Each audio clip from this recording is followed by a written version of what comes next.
अस्सलाम वालेकुम। Last time हमने वन वे इफ स्टेटमेंट और टू वे इफ स्टेटमेंट देखी थी और एक ही एक्सरसाइज की थी। तो अगर आप लोगों ने ये वाली वीडियो नहीं देखी है तो इसको ज़रूर देख लें, उसके बाद ही आगे बढ़ेगा। तो आज हमने जो टॉपिक कवर करने हैं उसका मैं अभी थोड़ी देर में बताता हूँ। पहले उसके लिए ये स्लाइड पढ़ लेते हैं। Execution control structures. Execution control structures से क्या मतलब है? जो भी प्रोग्राम की एग्जीक्यूशन हो रही होती है उसको कंट्रोल करने के जो स्ट्रक्चर्स होते हैं उसके बारे में बताया है। The one way and two way if statements are example of execution control structures, क्योंकि वो कंट्रोल कर रही होती है कि इफ वाली स्टेटमेंट ने चलना है, इल्स ने चलना है, या कौन सी स्टेटमेंट ने चलना है, कौन सी ने नहीं चलना है, कंट्रोल कर रहे होते हैं। Execution control structures are programming language statements that control which statements are executed, that is the execution flow of the program. मतलब पूरा जो फ्लो चार्ट होता है प्रोग्राम का वो डिसाइड कर रहे होते हैं execution control structures. The one way and two way if statements are more specifically conditional structures. वो कंडीशनल स्ट्रक्चर्स भी होते हैं स्पेसिफिकली अगर बोल रहे हैं, क्योंकि वो कंडीशंस पे बेस कर रहे होते हैं, अगर ये हो रहा है तो वो होगा। उसके अलावा एक iteration structures are execution control structures that enable the repetitive execution of a statement और a block of statements. Iteration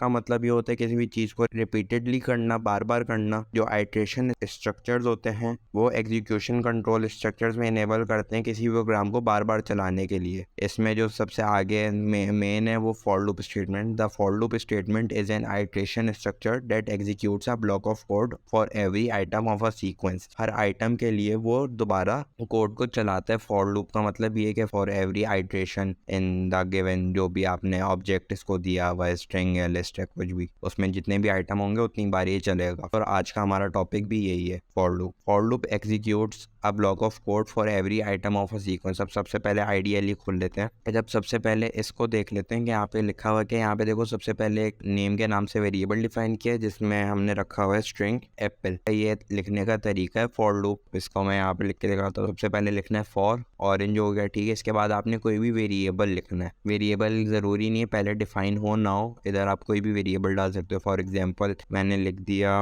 word in name. अच्छा, मैं सबसे पहले नेम डिफाइन कर लेता हूँ। यहाँ पे मैंने नेम डिफाइन कर दिया, for example banana. For word in name या फॉर अल्फाबेट इन नेम लिख दो, कुछ भी लिख सकते हो। यहाँ पे जो लिखा हुआ है, यहाँ पे एक करेक्टर लिखा हुआ है तो कोई फर्क नहीं पड़ता, आप कोई भी वेरिएबल लिख सकते हो। और ज़रूरी नहीं कि ये वाला वेरिएबल ऊपर डिफाइन हो। अगर इधर आप वेरिएबल लिख रहे हो तो वो जाहिर सी बात है ऊपर दिया हुआ होगा आपने। ये वेरिएबल पाइथन खुद क्रिएट करेगा। अब इसके आगे भी कॉलन डालने जिस तरह हम इफ स्टेटमेंट में डालते थे, और एंटर करेंगे, जो भी इसके अंदर लिखना होगा वो इंडेंट करके लिखेंगे। अब मैंने लिख दिया प्रिंट वर्ड। यहाँ पे देखो लिखा हुआ है प्रिंट करेक्टर। अब इसको अगर मैं कंट्रोल सेव करता हूँ, इसको मैंने नाम दे दिया फॉर लूप। अब मैं इसको F5 किया, देखो इसने बनाना की पूरी स्पेलिंग लिख दी। इसमें वो ये रहा है कि पहले फॉर लूप चला सबसे पहले, और फॉरवर्ड इन नेम है तो नेम पे गया। नेम में क्या दिया हुआ है हमने बनाना, उसने सबसे पहले चलाया। यहाँ पे हमने लिखा है print word, forward in name. तो इसने सबसे पहले जब लूप चला तो उसने लिया बी नेम में से। जब पहली बार इसने चला तो इसने बी प्रिंट कर दिया। दूसरी बार चला तो इसने ए प्रिंट कर दिया, ये आगे जो ए दिया हुआ है। फिर उसके बाद चला, फिर एन प्रिंट किया, फिर उसके बाद चला, फिर ए प्रिंट किया, फिर एन प्रिंट किया, फिर ए प्रिंट किया। तो इस तरह ये तकरीबन 6 बार फॉर लूप चला है। अब अगर मैं इसकी जगह कोई यहाँ पे कोई भी छोटा लफ्ज दे दूँ, फॉर एग्जांपल मैंने दे दिया ईट, तो अब ये 3 बार चलेगा, ठीक है। तो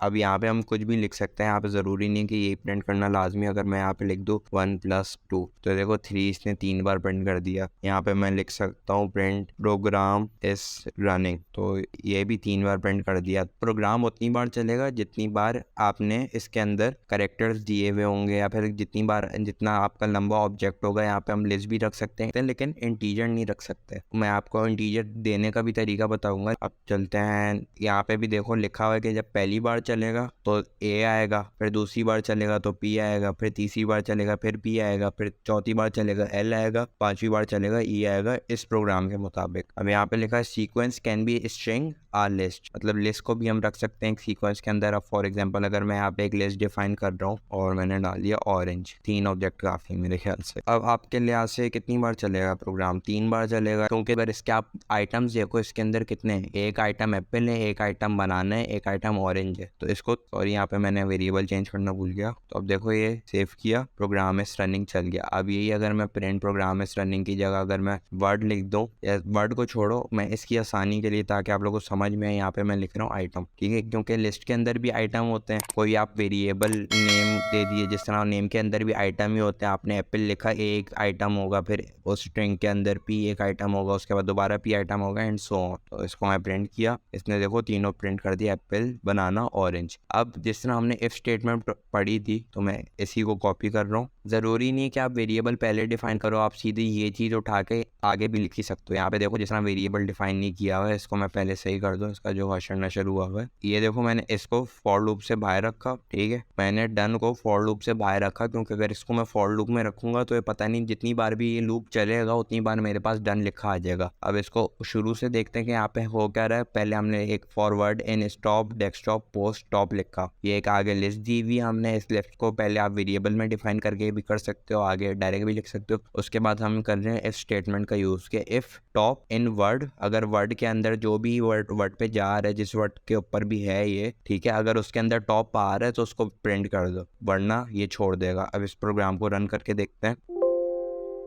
ये देखो इसने स्टॉप प्रिंट कर दिया, डेस्कटॉप प्रिंट कर दिया, टॉप प्रिंट कर दिया। इसने पोस्ट प्रिंट नहीं किया क्योंकि इसके अंदर टॉप नहीं है। तो ये एक चलाने का तरीका है। अब पहले ये चला तो स्टॉप आया, जब पहली बार ये कोड चला स्टॉप के अंदर टॉप था, इस लाइन ने चेक किया टॉप है तो उसने प्रिंट कर दिया। फिर दूसरी बार लूप चला, डेस्कटॉप आया, इसके अंदर उसने चेक किया टॉप है, हाँ आ रहा है, इफ वाली कंडीशन भी ट्रू हो गई, फिर प्रिंट वर्ड कर दिया। फिर तीसरी बार लूप चला, पोस्ट आया, पोस्ट के अंदर उसने देखा टॉप है, ठीक है, उसने फिर पता चला टॉप नहीं है तो ये कंडीशन फॉल्स हो गई और उसने फिर ये प्रिंट नहीं किया। ये जब कंडीशन ट्रू होगी तभी आगे वाला चलेगा। तो खुद ही प्रोग्राम रिपीट हो गया। फिर चौथी बार चला, आखिरी वर्ड ही टॉप था तो उसने टॉप एंड टॉप देखा तो टॉप एंड टॉप चल गया। अब एक ये एक्सरसाइज है, ठीक है, कि एंटर अ वर्ड ओमनीपोटेंट की फिर स्पेलिंग ये बता रहा है, इसको मैं लेटेस्ट कॉपी करता हूँ। यहाँ पे हम वर्ड कोई भी देख सकते हैं। ये प्रोग्राम है, पहले नेम का इनपुट मांगेगा, फिर प्रिंट करेगा, उसके आगे इस तरह प्रिंट कर देगा। ये मैंने फॉर एग्जांपल यहाँ पे लिख दिया, सही है। तो अब इसने इसकी स्पेलिंग बता दी एकेडमी की। अब एक रेंज का फंक्शन है,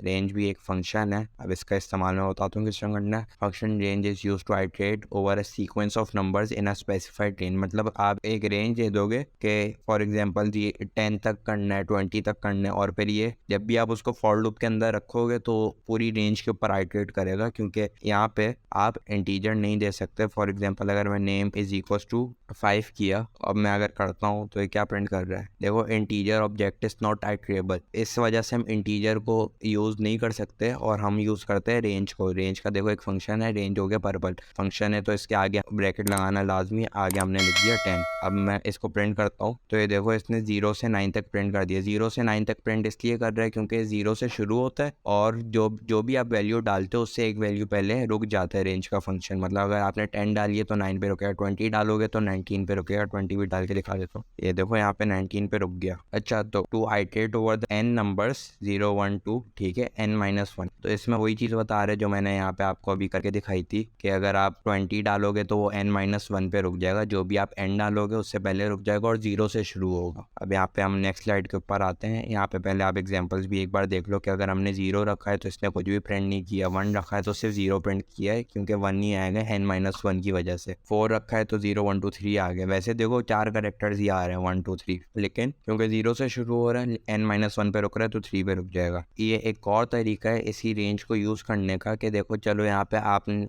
आप एंडिंग पॉइंट तो चुन सकते हो कि अगर आपने फॉर एग्जांपल 20 एंडिंग पॉइंट रखना है तो आपने इधर 21 रख दिया तो अब ये 20 तक चलेगा कोड। ये देखो 0 से 20। लेकिन अगर आपने स्टार्टिंग पॉइंट भी रखना है कि मैं चाहता हूँ 10 से शुरू हो या 5 से शुरू हो, तो क्या करेंगे, हमने रखा 5,21। अब ये रेंज बन गई 5 से 21 तक की। अब ये 5 से शुरू होगा और 20 पे जाके रुकेगा n-1। ये देखो 5 से शुरू हुआ, 20 n-1 पे रुका। शुरू वहीं से हो रहा है जो आप वैल्यू डाल रहे हो, लेकिन रुकेगा ये n-1 पे। 21 रखा है तो 20 पे ही रुकेगा। अब मैं यहाँ पे अगर 10 भी लिखता हूँ तो 10 से शुरू होगा और 20 पे रुकेगा। ये देखो 10 से 20 तक। अब इसको आप 11 कर दोगे तो ये आपका पूरा 11 से 20 तक रुकेगा। अब यही चीज़ यहाँ पे भी करके दिखाई कि अगर आप दोनों तरफ 2 2 डाल दोगे तो n-1 की वजह से कुछ भी प्रिंट नहीं होगा, आपको एटलीस्ट 2 3 डालना होगा ताकि 2 प्रिंट हो। इस चीज़ को यहाँ पे भी करके दिखा देता हूँ कि अगर मैं 21 डाल देता हूँ तो कुछ भी नहीं चलना। यही अगर मैं यहाँ यहाँ पे 20 रखूंगा तो 20 प्रिंट हो जाएगा, 21 प्रिंट नहीं होगा क्योंकि n-1 है यहाँ पे। अच्छा, अब तीसरा चीज़ क्या है यहाँ पे, for I in range INC। आई क्या है आपका स्टार्टिंग पॉइंट कह लो,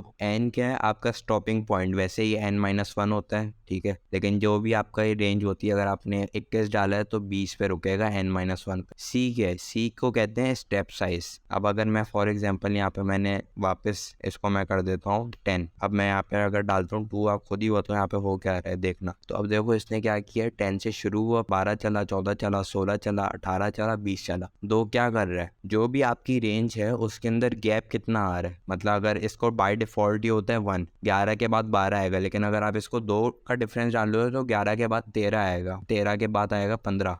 ये स्टेप साइज ये कर रहा है कि आपका कदम कितना बढ़ रहा है, स्टेप का साइज क्या है वो चीज़ बढ़ा रहा है। तो मैं यहाँ पे अगर 5 कर दूंगा और यहाँ पे अगर मैं 5 रखता हूँ और इसको मैं 50 डाल देता हूँ, ये तो आपका 5 का टेबल बन जाएगा। 50 नहीं 51 डालना पड़ेगा ताकि 50 तक चले। ये देखो 5, 10, 15, 20, 25, 30, 35, 40, 45, 50। तो यहाँ पे अगर आपने कुछ भी डाल दिया, फॉर एग्जाम्पल यहाँ पे आप 2 डाल देते हो तो ये 5 से शुरू हो रहा है तो ये ऑड में जाएगा। इसकी जगह अगर आप 3 डाल देते हो तो मेरे ख्याल से 8 से शुरू होगा, 5, 8, 11, 14, ये आगे 50 तक पूरा एवन में चला गया। आई जो होता है आपका स्टार्टिंग पॉइंट हो गया, एन आपका स्टॉपिंग पॉइंट हो गया, वैसे n-1 होता है। 10 जो होता है आपका स्टेप साइज होता है कि आप कितना बढ़ा रहे हो। अब अगर आप इस वाले के अंदर देखो तो आपका 2 से शुरू हो रहा है, आपका एंडिंग पॉइंट क्या है 16, लेकिन आपने स्टेप साइज रखा है 10, तो 2 के बाद 10 अगर आप करो तो 12 आएगा, तो इसने 12 लिख दिया। और 12 के आगे आपकी लिमिट ही जब 16 है, ठीक है, और 16 का भी n-1 अगर 15 है, 15 से आगे जा नहीं सकता है, तो फिर ये वहीं पे प्रोग्राम रुक जाएगा क्योंकि